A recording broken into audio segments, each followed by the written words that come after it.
¿Cuál es la más grave? Diabetes, dice por acá. Cáncer, por acá. Hipertensión. Todo va a depender, desde luego, cuando hablamos de cáncer, sabemos de que el cáncer como patología tiene una complejidad en el tratamiento, ¿no? Es bastante complejo. En formas tempranas se puede todavía combatirlo, pero ya cuando ha hecho metástasis, en varios periodos es difícil poder erradicar y controlarlo.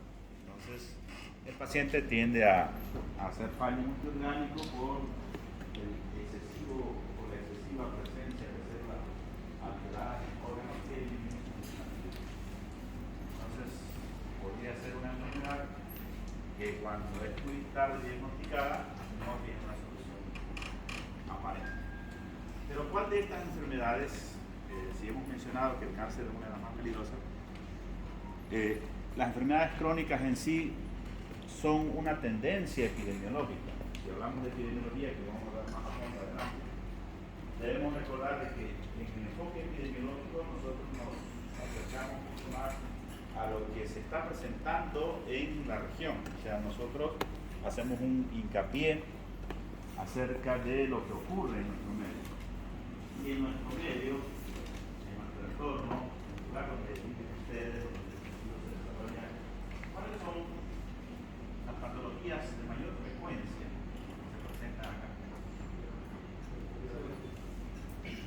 De manera general, estamos hablando ya no solamente de no transmisibles, sino también infectos contagiosos. Diabetes, dice por allá, ¿qué más?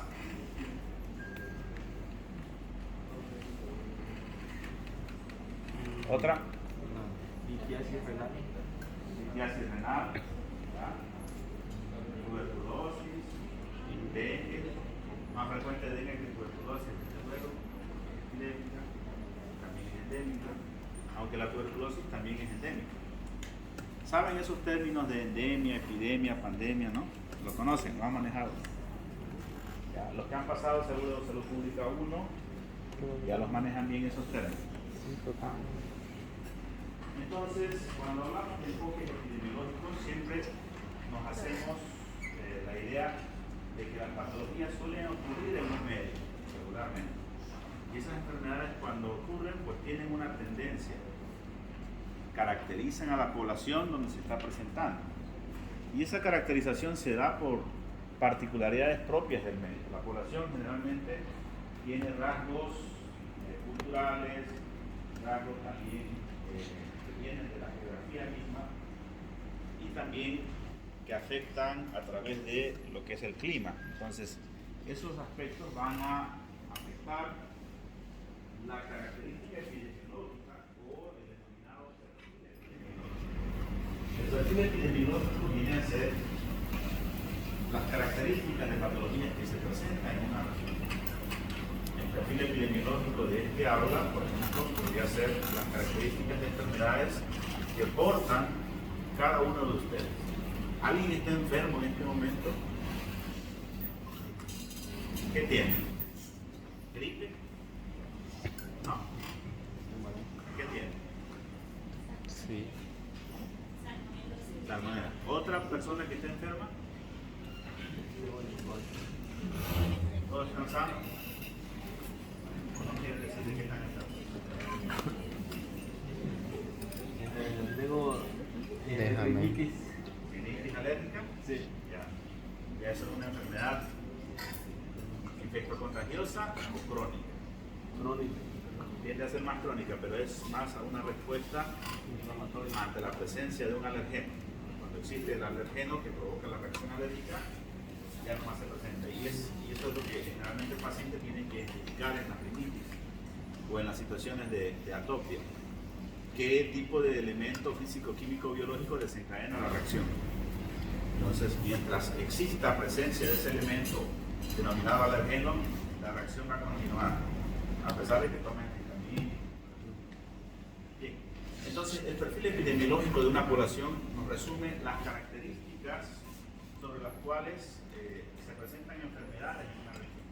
Cuando ustedes hablan de perfil epidemiológico, va a ser el resumen de enfermedades que van a tener en una población particular. El perfil epidemiológico de Trinidad, por ejemplo, va a depender de las temporadas del año en las que nos encontremos. Como mencioné inicialmente, de que epidemiológicamente tenemos una afección por el clima y en temporadas lluviosas regularmente tenemos dengue y otras arboviriosis más. Posiblemente este año haya chikungunya, que no había hace 5 años. Entonces, pero si no estamos en un periodo de lluvias, ya las enfermedades recurrentes que hay siempre son hipertensión arterial, tenemos diabetes mellitus, tenemos cuadros de IRAS, infecciones respiratorias agudas, de EDAS, frecuente, con mayor predominio de algunas EDAS por salmonela o infecciones del tracto urinario también, por algún tipo de germen que suele ser frecuente, entre otras patologías que son el común denominador de las consultas médicas. Entonces, nosotros, ¿cómo sabemos cuando una patología se vuelve frecuente? A través de qué? ¿Cómo sabemos o cómo lo hacemos para saber cuán frecuente es una enfermedad? ¿Qué tendríamos que hacer?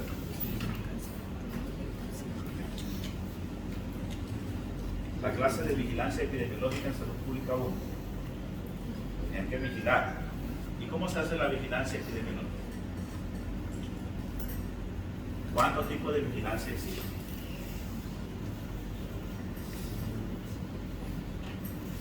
Vigilancia activa, vigilancia pasiva, vigilancia especializada.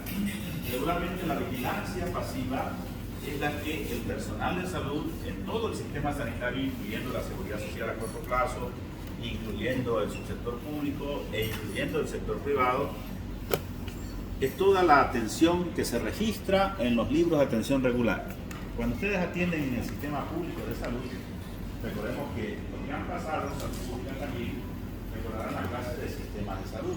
Y nuestro sistema de salud se divide en 3 subsistemas o subsectores: el sector público, de la seguridad social, y el privado.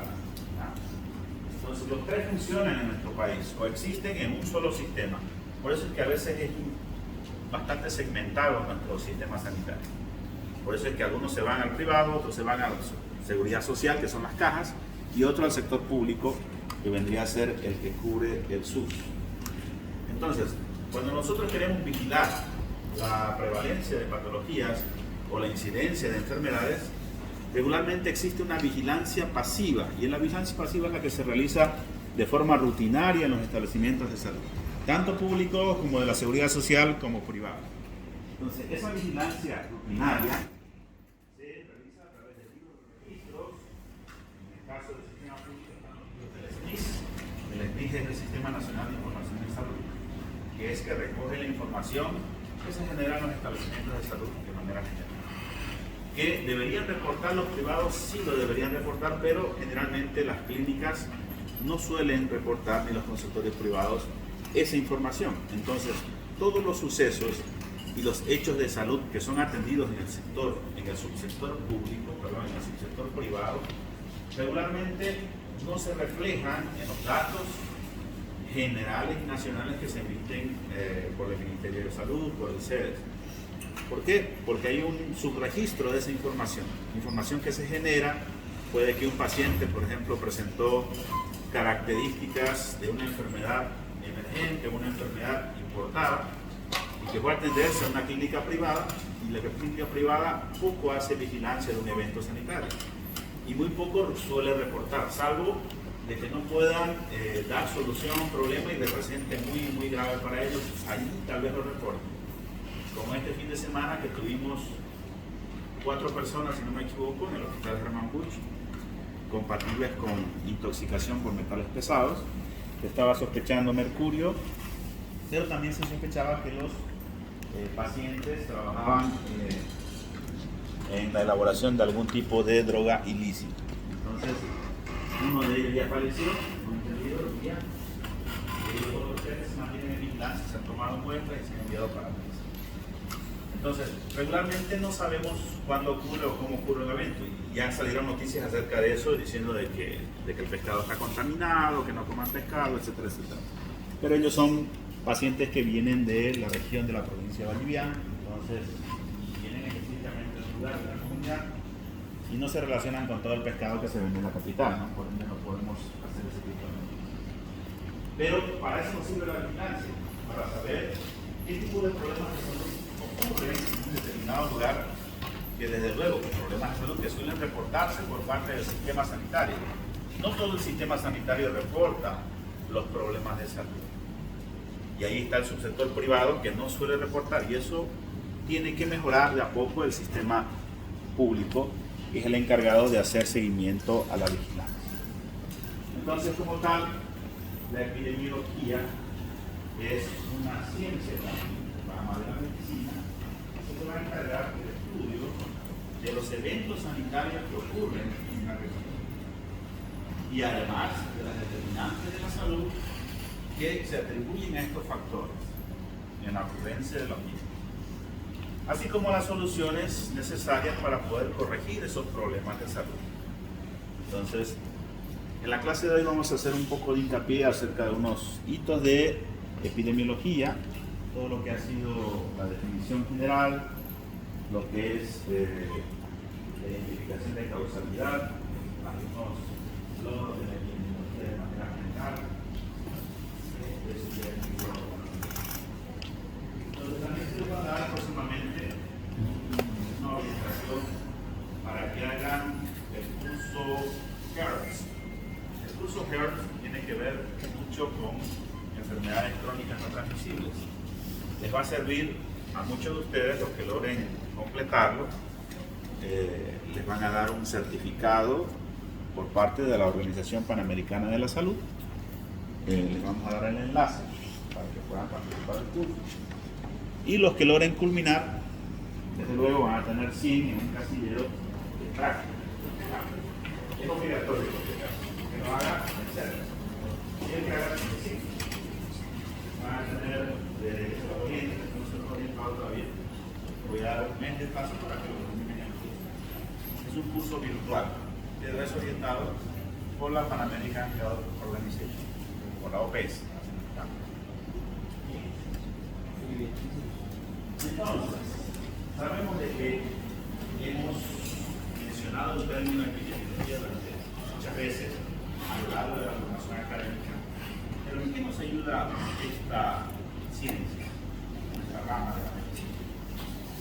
Nos sirve para mejorar el estado de salud. ¿Y cómo nos ayuda a mejorar el estado de salud de la epidemiología?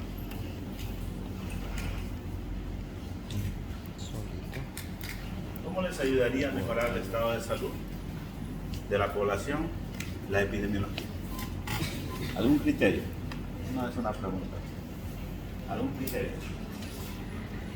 ¿Qué piensan? ¿Cómo les ayuda la epidemiología a mejorar su estado de salud? ¿Cómo? ¿Cómo? ¿Conociendo el dato? ¿Y? ¿Otro criterio? Que al saber la frecuencia de las enfermedades epidémicas o endémicas que proporciona esta ciencia, también podemos tomar políticas de salud pública para poder controlarlas. Ya. ¿Son enfermedades endémicas y epidémicas? No, de todo tipo, sean transmisibles o no transmisibles. Ya. También pueden ser enfermedades crónicas y crónicas.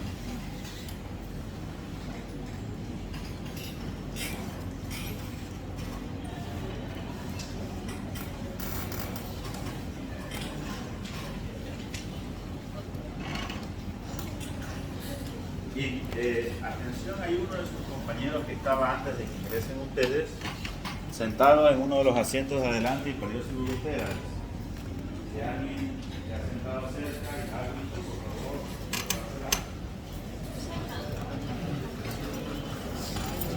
¿Quién? Por aquí estaba sentado, ahora eso de las 4.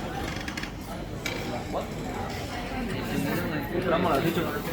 No hay Sí. Entonces la epidemiología es una base fundamental de las ciencias médicas. Nos sirve y nos ayuda a hacer vigilancia, como decía Abel. ¿Para qué hacemos la vigilancia?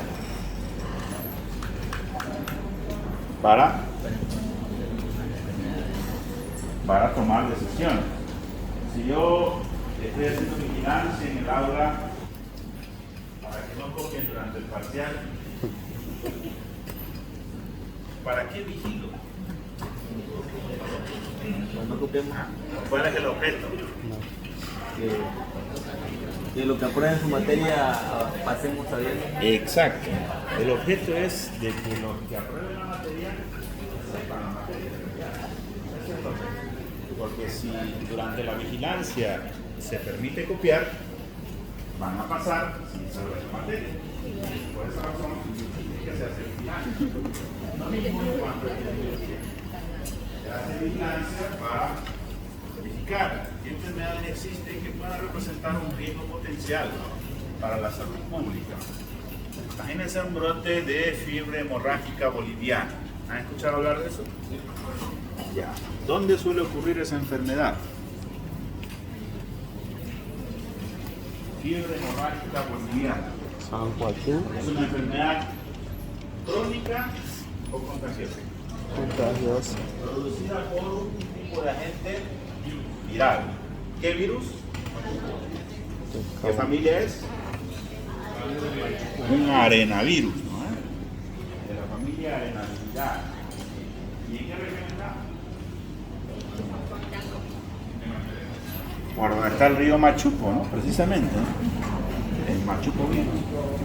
Entonces, si ocurre un caso de fiebre hemorrágica boliviana, ¿cómo nos vamos a dar cuenta? ¿Y cómo usted se da cuenta del brote? Por los registros. Pero, ¿cómo se va a dar cuenta? Usted está aquí.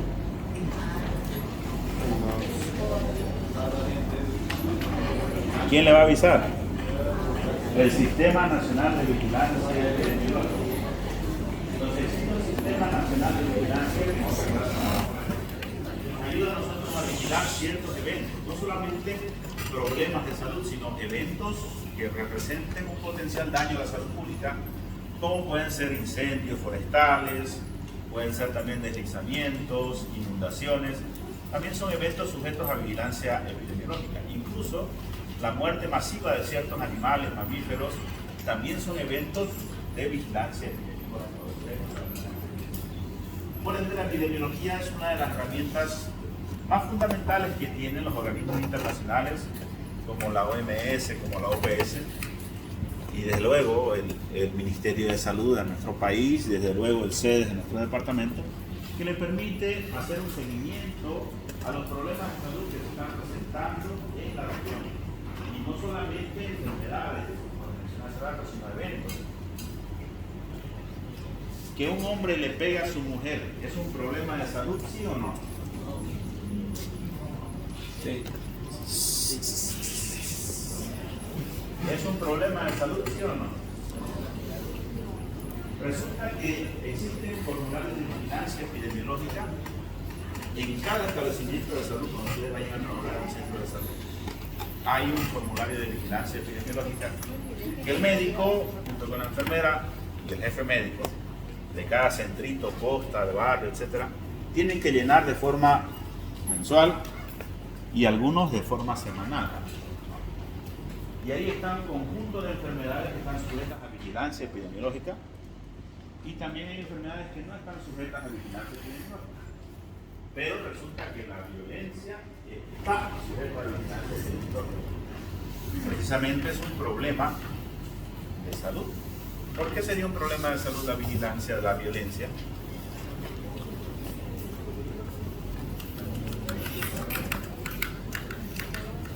¿Quién se ha peleado alguna vez? ¿Quién se ha peleado? ¿En sano o en borracho? A ver, ¿quién ha tenido alguna pelea así? Bueno, con golpes. ¿Ah?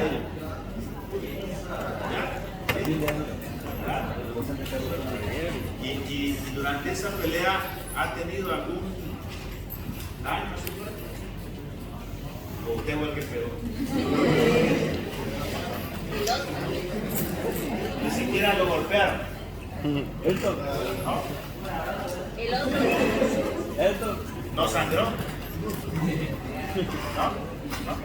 ¿No lo rasguñaron? Tampoco. O sea que los de cuarto año son los pegadores. Lucha libre.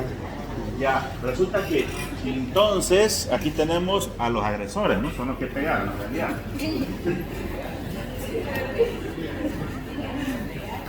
Las víctimas, en este caso de la violencia, fueron las otras personas que fueron pegadas. Entonces, al ser víctimas de violencia, desde luego también hay un proceso penal para ustedes que puede ocurrir si en caso la víctima denuncia. Tiene que tener pruebas si la víctima. ¿Y qué pruebas puede utilizar la víctima para denunciar? Fotos, videos. Ya las contusiones, los videos, grabaciones, los desgarros en piel, las mordidas de oreja, dice ya. Entonces, y esas lesiones, por ejemplo, ¿será que una contusión es una lesión? ¿Y es un daño a la integridad física? Sí, ¿no? Entonces, ¿representa un problema de salud? Por ende, la violencia es un problema de salud sujeto a vigilancia epidemiológica también en nuestro sistema de salud, ya para su conocimiento. Sin embargo, pocos van a un centro de salud a decirle al doctor: doctora, mi marido me pegó, o mi esposa me pegó. Poco. Entonces, muy pocas personas dan esa denuncia, pero hay situaciones en las cuales el médico, durante el interrogatorio clínico, puede identificar un hecho de violencia intrafamiliar y puede reportar esa violencia también. Recuerden que hay un montón de leyes de protección de la violencia, que también son parte de la epidemiología. Entonces, como lo he dicho, sí va a ser la forma de la sistema de salud pública y además por ende nosotros utilizamos esta herramienta de manera continua, de manera diaria, para poder solucionar los problemas. Cuando existe una epidemia, nos damos cuenta precisamente por la epidemiología y las herramientas que tiene la epidemiología para poder identificar ese problema, ese brote, esa epidemia que va ocurriendo. Entonces, por eso es tan importante esta disciplina que le vamos a hacer seguimiento. Entonces, ¿dónde es que esta rama de la medicina da su inicio? ¿Dónde ocurre? ¿Conocen el personaje? Leonardo DiCaprio. ¿Qué es esa?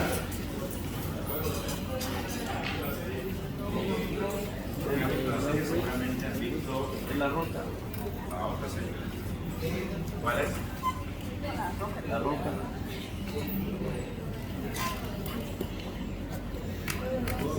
Casa de Dragones. Arturo.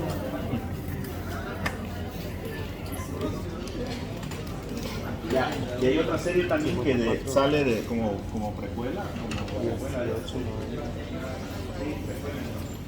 No, 54, 18.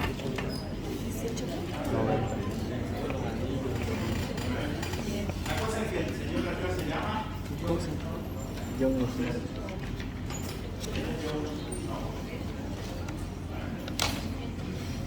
¿Y él? ¿Quién es Jon Snow? Este Jon Snow no es tan conocido para usted. Este Jon Snow se le denomina el padre de la epidemiología. ¿Ya? ¿Por qué razón? Resulta de que Jon Snow era también estudiante en su momento, que le gustaba investigar ciertos comportamientos.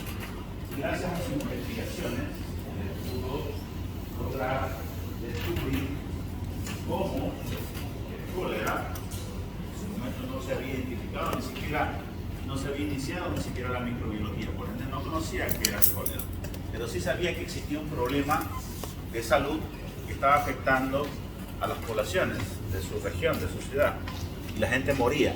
Entonces, por esta razón es que él se da cuenta de que existe una alteración en los sistemas de administración de agua en Roma. Entonces, Jon Snow, gracias a su descubrimiento, se logra completar el inicio de una investigación epidemiológica. Y gracias a ello, al conocer la realidad del problema de salud, pues se dan soluciones a ese problema de salud. Entonces, ¿qué logró investigar John Snow? ¿Alguien sabe?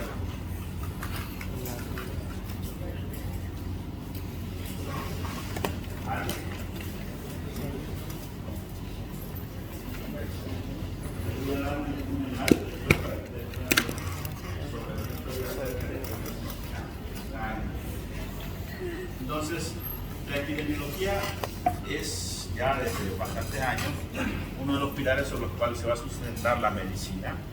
Y a partir de ello, pues nosotros podemos identificar los problemas de salud que surgen de manera general en toda una región, en todo un país, en un sistema sanitario. John Snow estudió allá por los años 1800, de que había una serie de mortandad en Londres. La gente estaba muriendo, moría, y se dio cuenta de que morían cerca de algunas bombas de agua. Más antes había bombas de agua subterráneas que había en la ciudad, y había múltiples bombas de agua, de donde la población se suministraba de agua para consumir, para el día a día, etc. Entonces, mucha gente estaba muriendo, había una peste que se denominaba, no sabían que era por cólera, pero la gente estaba muriendo. Entonces se identifica de que hay mucha gente muriendo cerca de ciertas vertientes de agua, ciertos lugares donde se suministraban agua. Y es allí que lo voy a identificar. Por ejemplo, hay pozos con la gente que estaba suministrando agua aquí. Tenemos una población estimada, una cantidad de muertos por población, por grupos poblacionales. Estamos hablando de cada 1000 habitantes, cerca de 1000 muertos en la red de suministrado de agua. Y la otra red solamente tenía una cantidad poco significativa de agua. Estos estudios se realizó, permitió mapear todos los res y identificar dónde estaba cada vertiente en un mapa de agua, donde se suministraba agua, y dónde se localizaban cada uno de los muertos que ocurrían durante esa epidemia. Pero en ese momento no se conocía como epidemia, sino le decían una peste. Entonces, al pasar del tiempo y durante su estudio, pudo determinar de que existía más asociación y más presencia de muertos cerca de ciertas vertientes de agua, de lugares donde se suministraban agua. Y consiguió una relación significativa entre los muertos y ciertos puntos de abastecimiento de agua en la ciudad de Londres. Entonces, a partir de aquí, se da cuenta de que los casos de cólera, que conocemos infecciosos, estaban ligados sin conflicto a ciertos pozos de agua de donde la gente se suministraba.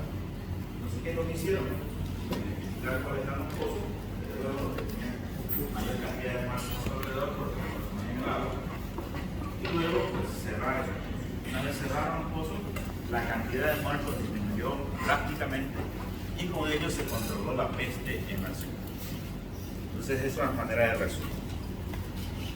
Entonces, ¿qué logró John Snow con todo esto? Hizo un estudio, que actualmente lo conocemos como un estudio epidemiológico, de campo, identificó cuál era la fuente de infección, controló el problema sanitario como acciones, desde luego, y con eso dio solución a la epidemia que tenía el cólera. Entonces, este hito es el inicio de la epidemia, por eso se lo considera un padre de la epidemia a John Snow.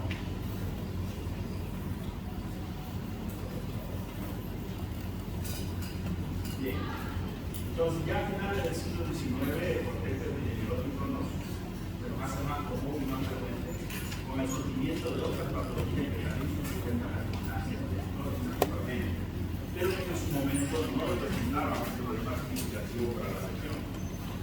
Es allí que ya se empiezan a aplicar ciertas herramientas que son prácticamente conocidas para nosotros en el sistema culinario y económico, que nos permiten a nosotros poder hacer una vigilancia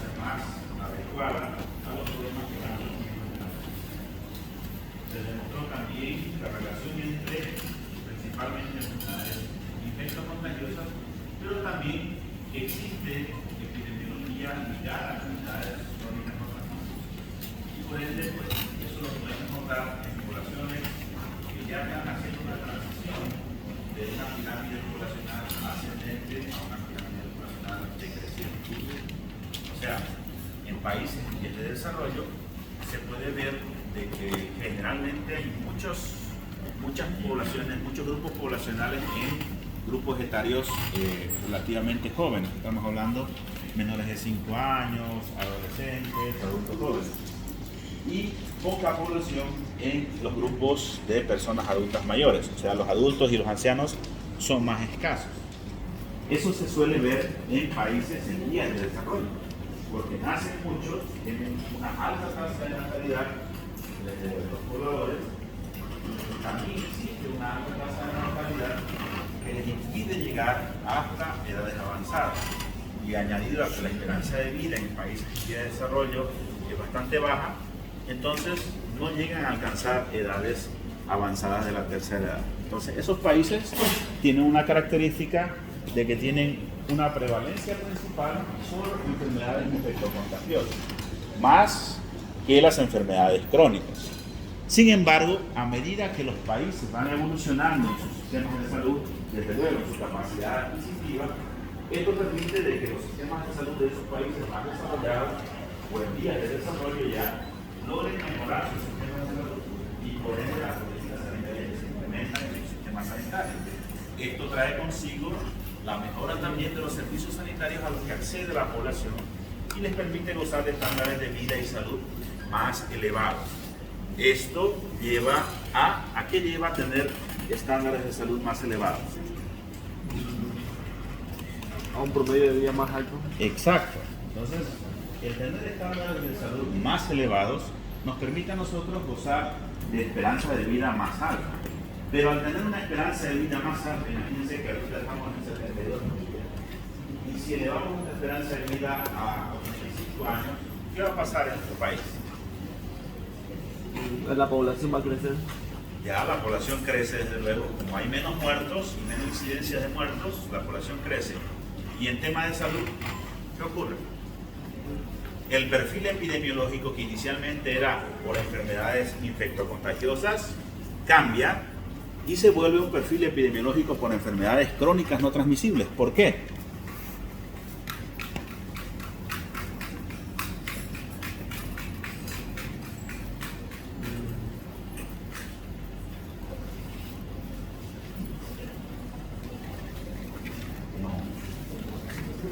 ¿Por qué predominan las enfermedades crónicas no transmisibles cuando cambia o cuando aumenta la esperanza de vida?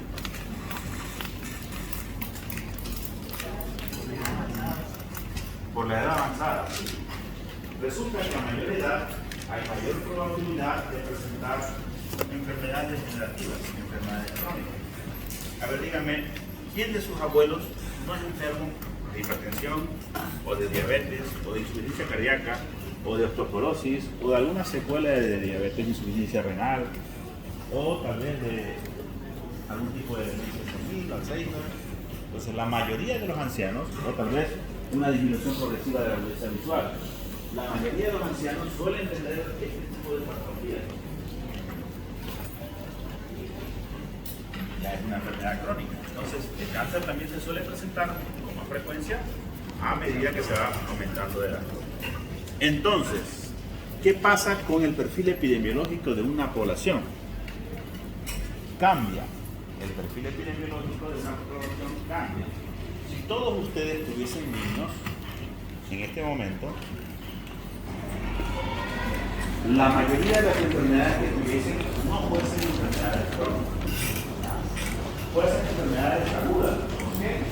Porque los niños no suelen tener diabetes, ni hipertensión, ni artrosis, ¿cierto? Ellos suelen tener enfermedades infectocontagiosas, generalmente. Pero cuando tenemos una población de ancianos, nuestro perfil epidemiológico va a ser de enfermedades crónicas principalmente. Entonces cambia el perfil epidemiológico de una población. ¿Y eso qué significa?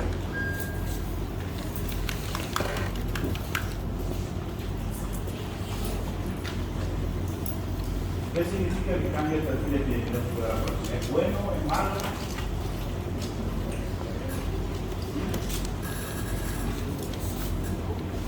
Bueno, desde luego, vivir más tiempo es bueno, ¿no? ¿Quién quiere vivir menos? Ya, podría ser bueno. Pero, ¿qué pasa con el sistema sanitario?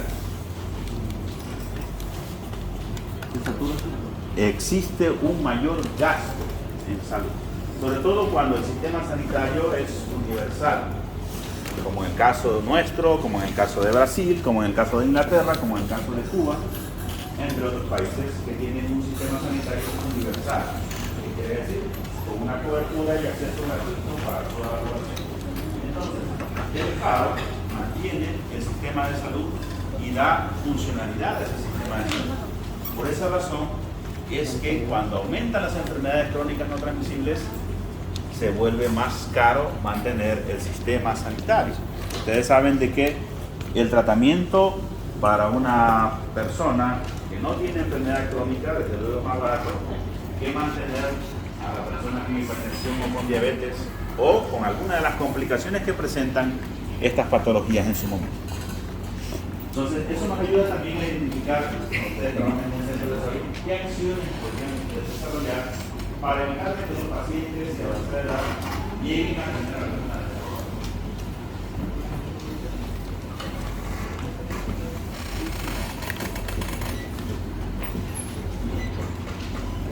Entonces, como hemos visto, la tecnología ha permitido el desarrollo de todas las ciencias de la salud. Y esta, a lo largo de la historia, ha ido desarrollándose con diversos hechos igual que han permitido demostrar cierta relación y pues también tener solución a problemas de salud a través de la demostración de evidencia científica. Hay muchos hitos que ha logrado la epidemiología, principalmente aquellos relacionados con la investigación. A mediados del siglo pasado, por ejemplo, tenemos a Richard Ross y Andrew Hill, que comenzaron a estudiar la relación entre la última clase de estudio de trabajo y los gases de pulmón. Y aquí vemos los estudios fueron precedidos por estudios profesionales sobre el gas, como la necesidad de la ciudad, parte del contenido del cigarrillo. Cuando ustedes fuman un cigarrillo, de la composición también tiene a contar dentro de la entonces, tiene carcinogenicidad, que es un cancerígeno de la alquitrán. Y según sus observaciones clínicas, tenían que existía relación entre fumar y posibles factores causales de cáncer de pulmón. Se desarrollaron estudios prolongados por grupos de corte, separados, para fumar y se pudo determinar una asociación entre el fumar y el cáncer de pulmón. O sea, este fue el primer estudio de asociación que actualmente nosotros damos por hecho. Sabemos que fumar causa cáncer de pulmón, pero antes no se sabía eso. Incluso existía la moda de fumar, se estimulaba el fumar antes del estudio. Esto permitió darnos cuenta, antes de los años 50, de que existe una relación, aquí pueden ver, tasa de mortalidad anual de cáncer de pulmón por cada 1000 personas. Y aquí tenemos el promedio de cigarrillos fumados por día. A mayor cantidad de cigarrillos que se fuman por día, la tasa de mortalidad aumenta. En personas que fuman cerca de 40 cigarrillos diarios, tienen una tasa de mortalidad de 3 por cada 1000 personas que fuman cigarrillos con esa cantidad. Desde luego, no más esa tasa, esa relación va a ir aumentando.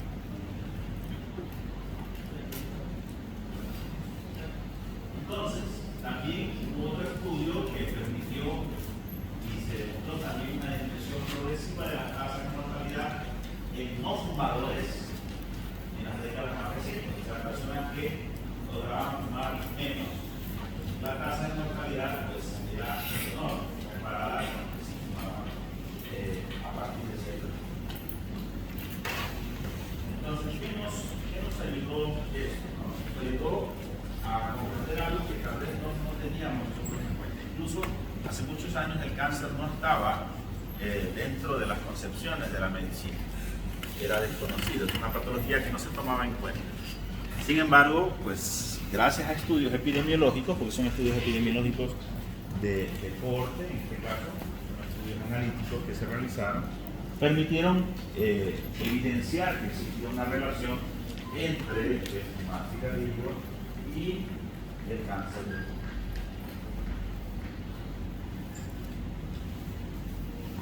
El método que vamos a utilizar en cuanto a epidemiología va a ser el siguiente de acá: hacer el estudio y distribución de las determinantes o estados relacionados con la salud.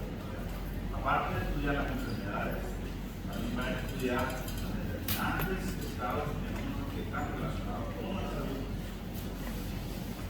En poblaciones específicas y también la aplicación de este estudio al control de los problemas sanitarios. Hay varias definiciones también, vamos a ver en la siguiente clase, otro tipo de definición o el diccionario de epidemiología que también existe, que nos ayuda a comprender el alcance. En realidad, la epidemiología no solamente va a estudiar enfermedades, como les mencioné al principio, sino también va a estudiar eventos y problemas de salud. En eventos nos referimos, por ejemplo, a ciertos eventos ocurridos por el cambio climático, como son las inundaciones, las sequías, los incendios, los deslizamientos, y también problemas de salud como los que hemos mencionado, ¿no? La violencia, de otros aspectos, y no solamente las enfermedades infectocontagiosas o enfermedades crónicas. Entonces, además de estudiar estos eventos, estas patologías y estos problemas de salud, también se va a enfocar en los aspectos que tienen que ver con la solución a estos problemas.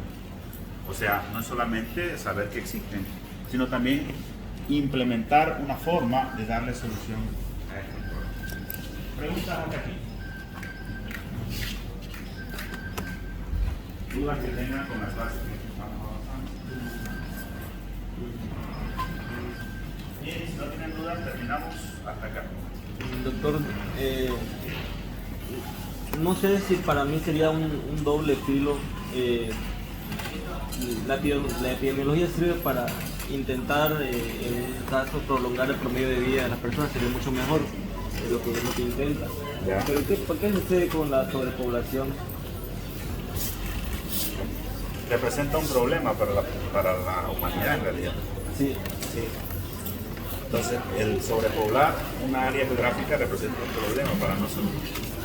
Y lo que busca la humanidad es estrategias para que la humanidad conviva en una sobrepoblación. ¿Y ahora no hay una medida para poder controlar eso? No, por ahora no.